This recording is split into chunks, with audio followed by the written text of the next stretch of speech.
Good day everyone, I am CARAGA from XIII. I am Cyrus teacher. And we are here to give you information about the mesmerizing beauty of CARAGA region. Dali na kag magsuroy-suroy kita sa CARAGA region, the sunrise capital of the Philippines. Port of access. There are 5 ways to get from Manila to CARAGA region: by train, plane, bus and ferry, car ferry, or bus. And if you want the fastest way to get from Manila to CARAGA region, the train and airplane are the best choice because it will only takes 4 hours and 23 minutes and it only costs around 1,000 pesos to 4,900 pesos. But if you are in a tight budget but still want to get from Manila to CARAGA region, the car ferry and bus are the best choice because it only costs 3,400 pesos to 4,400 pesos. But still, it will take 2 days and 8 hours before you get there.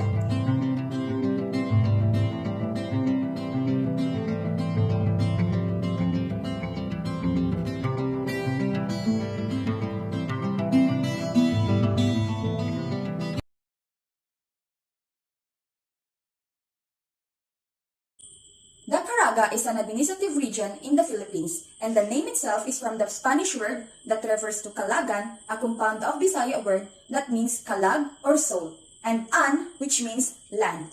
In early chronicles, they called this region as the land of brave and fierce people, and also the capital of this region is Surigao. The CARAGA region is created by the virtue of Republic Act 7901, which was approved on February 23, 1995 by President Fidel V. Ramos. Here are some examples of Cebuanon. Do you speak in English? In Cebuanon, it is kabalo ka magsulti og English. Where can I buy this? In Cebuanon, it is asa ko makapalit ani. Good morning. In Cebuanon, it is maayong buntag. Here are some examples of Surigao nun. I'm good as well. In Surigao nun, it is madayaw da isab. I feel hot because it's humid. In Surigao nun, it is tagpasuan kay langakahi. Do you already eat? In Surigao nun, it is minkao nakaw. Let's now dive to the history of CARAGA region. And did you know that the name CARAGA already existed in the lexicon of Spanish-era Philippines, dating more than 400 years ago? Spaniards formed CARAGA through a military garrison in 1609 to reinforce their invasion of Tandag, which became the capital of Provincia de Caraga, covering the eastern part of Mindanao, including the present-day Surigao and Agusan provinces. It's traveling and adventure time. Let's enjoy our holidays and adventures in different places around the Region 13, with their 5 provinces, 6 cities, 67 municipalities, and 1,311 barangays. Let me introduce to you the cities of CARAGA region. Dabutuan City, the regional center and the major trading, processing, commercial, and service center. It is also the show window of history and culture in Mindanao. Nacabadbaran City, the agricultural production and the processing part of high-value crops and the aquaculture products. Dabayugan City, the agro-industrial and processing zone. The Surigao City, the commercial and trading center in the northeastern seaboard and the major processing center for the mineral and fishery. The Bislig City, the center of organic high-value crops and aquamarine products. Lastly, the Tandag City, the institutional tourism and trading hub. Let's now jump to the provinces in CARAGA region. Surigao del Norte is a province in the Philippines located in the CARAGA region of Mindanao. The province was formerly under the jurisdiction of Region 10, but now it is in Region 13, and its capital is Surigao City. The Surigao City is popularly known as the City of Island Adventures, and is considered a heaven of leisure and adventure because it has 17 panoramic islands with long stretches of pristine white sand, beaches, medical caves, vast mangrove forests, and underwater sceneries. Let's now tackle the history of Surigao del Norte. Surigao del Norte was once a part of an old territory that existed in northeastern Mindanao called CARAGA, named after the people called Calagans, who were believed to be of Visayan origin. They were the inhabitants of the province that time. In the province of Surigao del Norte, 95% of the people speak Surigaonon as their primary language. Maradyo na buntag. In English, it is good morning. Salamat karadyo. In English, it is thank you very much. Sino imo ngayan? In English, it is what is your name?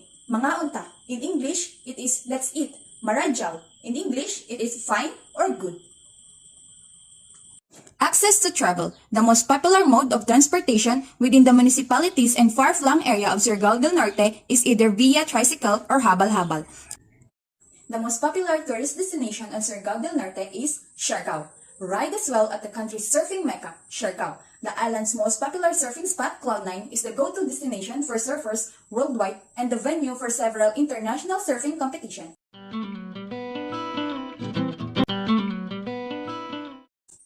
One natural attraction in Surigao del Norte is the Buenavista Cave. Its cathedral-like chambers features majestic stalactites and stalagmites, and the main attraction of this cave is the King's Throne. The heritage site of Surigao del Norte is the Surigao Heritage Center. The Surigao Heritage Center is located at the eastern end of the boulevard, strategically facing the Surigao Strait, where the famous naval battle between the American and Japanese fleet in the 20th century took place. The Bunok-Bunok Marajao Carajao Festival. This is held in Surigao City every September 9. If Cebu has Sinulog, Surigao del Norte has Bunok-Bunok Marajao Carajao Festival. This is the province's iconic cultural religious festival and an award-winning cultural religious festival, and this is highlighted by a street dance parade depicting the legend and the lifestyle of indigenous Mamanwa tribes. The Tilaw Food Festival, and usually happens in August or September. This is the showcase of Surigao culinary heritage through the food fairs and in competition designed to upgrade the city's food beverage industry. Tilaw means taste, usually held during the National Tourism Week celebration. It showcases exotic seafood and smorgasbord of Surigao products, including delicacies. It is also the chance where locals show off their culinary talents. The Surigao is a home to the Mamanwa ethnic tribe, wherein they have a unique burial tradition, and the dead are either laid on a platform built beside a tree or wrapped in a mat and bamboo slats and hung up in a tree. Surigao del Sur is a province in the Philippines located in Caraga region, Mindanao.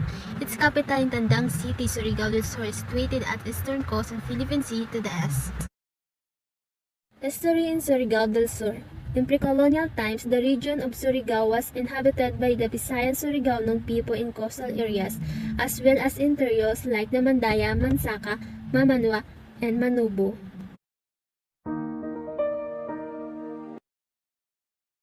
Dialect or languages. Surigaono languages is spoken in the whole province of Surigao del Norte and the Caraslan, Cantilan, Madrid, and Lanusa, towns which are part of the province Surigao del Sur. Moreover,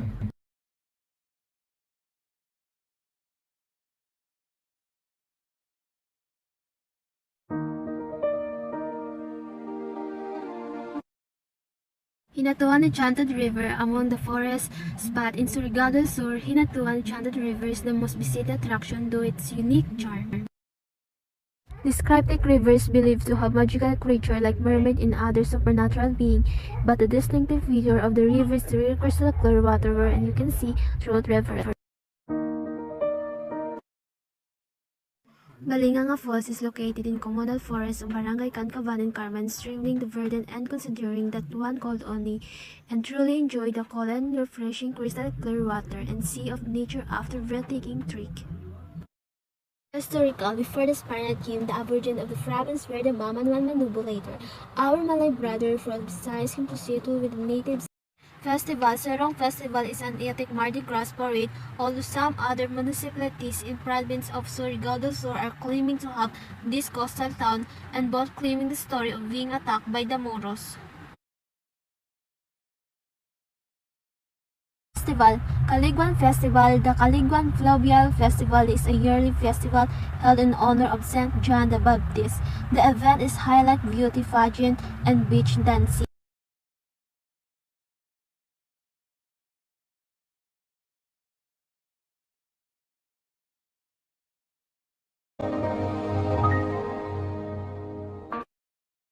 Agusan del Sur, officially the province of Agusan del Sur, is a province in Caraga region, Mindanao, Philippines. Its capital is the municipality of Prosperidad. History. The province was established on June 17, 1967, when the former province of Agusan was divided into new independent provinces, Agusan del Norte and Agusan del Sur. The province of Agusan del Sur is divided into 13 municipalities and one city. The capital is the municipality of Prosperidad. Dialect or languages. Cebuano is dominantly spoken, followed by Boholano and Ilonggo. The most famous in Agusan del Sur, Tugunan Falls. Tugunan Falls is also of the known destination in the province of Agusan del Sur. The water cascade on both sides of the boulder that look like huge blocks. The flat surface on the top could be very ideal spot for cliff jumping. One of the natural in Agusan del Sur is the century old oak tree measuring 56 meters in height, 255 centimeters in diameter, and estimated to be 300 years old. Historically, in Agusan del Sur, the territory of Agusan del Sur was governed as part of the province of Caraga.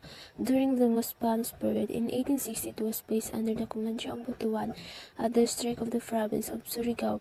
In 1914, the province of Agusan was created by the American government.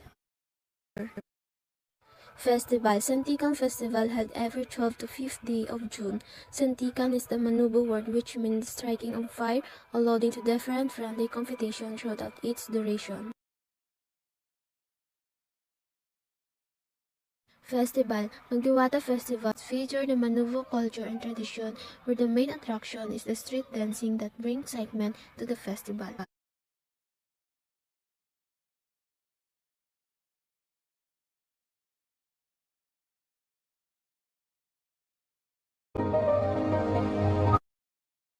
Agusan del Norte, officially the province of Agusan del Norte, is the province in CARAGA region of the Philippines. Its capital is the city of Cabadbaran with several government offices located in the city of Butuan. The province was created in 1967 when the former province of Agusan was divided into new independent provinces, Agusan del Norte and Agusan del Sur. Dialect or language is Cebuano or Bisaya is the main language used in this province. Transportation. The province is accessible to daily flight from Manila and daily trip by ship from Manila and Cebu via the Port of Nasipit in Surigao City, and by bus vary 30 minutes from the cities of Surigao, Davao, and Caragan de Oro. One of the most famous tourist destinations in Agusan del Norte, Balangay Shrine Museum. The Balangay Shrine Museum is a small, open-air museum. It is a field unit of National Museum, and although has very few display, it was great historical significance. It display has remnant of the earliest watercraft called Balangay or Butuan boat.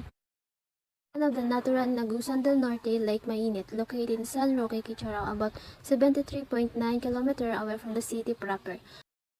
Historical. The present territory of Agusan del Norte was part of the district of Surigao during the Spanish regime. In 1911, the undivided Agusan province was separated from Surigao by the Americans. Man-made in Agusan del Norte, Eurasia or PEMCO, located in Magallanes, about 35.9 kilometers away from the city proper. Festival in Agusan del Norte. Saging Festival, held every second week of January during Araw ng Buena Vista, is an agri-fair that showcases the bounties of Buena Vista, with special focus on the banana. Sumayahaw Festival, held every August 14 during the town fiesta of Habongan. It's a Thanksgiving celebration for the bounty showered by the Heavenly Father through the intercession for the Blessed Virgin Mary.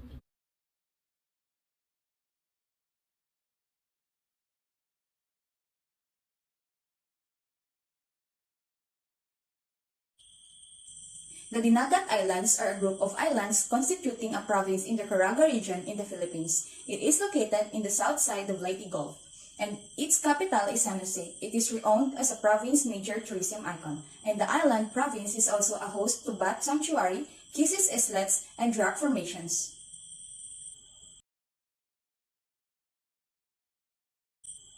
Let's now tackle the history of Dinagat Island. Although one of the newest provinces of the country, settlement in Dinagat Island were already present during the Spanish regime. Here are some examples of Cebuanon. First, see you later. In Cebuanon, it is kita taunya. I am shy. In Cebuanon, it is maulaw ko. I speak a little. In Cebuanon, it is makasulti ko gamay. What? In Cebuanon, it is unsa. No, in Cebuanon, it is dili. Access to travel. The province of Dinagat Islands can be reached by ferry boat coming from Surigao City, the capital of Surigao del Norte. The most popular tourist destination on Dinagat Island is the Blue Lagoon. Blue Lagoon, Libjo, Dinagat Islands. The lagoon, a hidden host, is located in the forested islet forming a little maze, a distance away from the coastal barangay of Magsaysay. One of the natural tourist spots in Dinagat Island is the Quano Cave. The Quano Cave is one of the most least known Dinagat Island tourist spot. Inside, you will find numerous stalactite and stalagmite rock formations. PBMA Shrine, a man-made attraction in Dinagat Island. PBMA Shrine, or the Philippine Benevolent Missionary Association Shrine. The castle dominates the landscape of San Jose.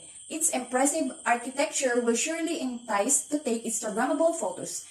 The one and only festival in Dinagat Island, the Bukusan Festival. This charter and is essentially a way to instill awareness on the province's cultural and environmental importance. It is held during the month of December. The mountain town is a cradle of age-old culture and tradition unique to its people. The age-old tradition of mat waving using tikog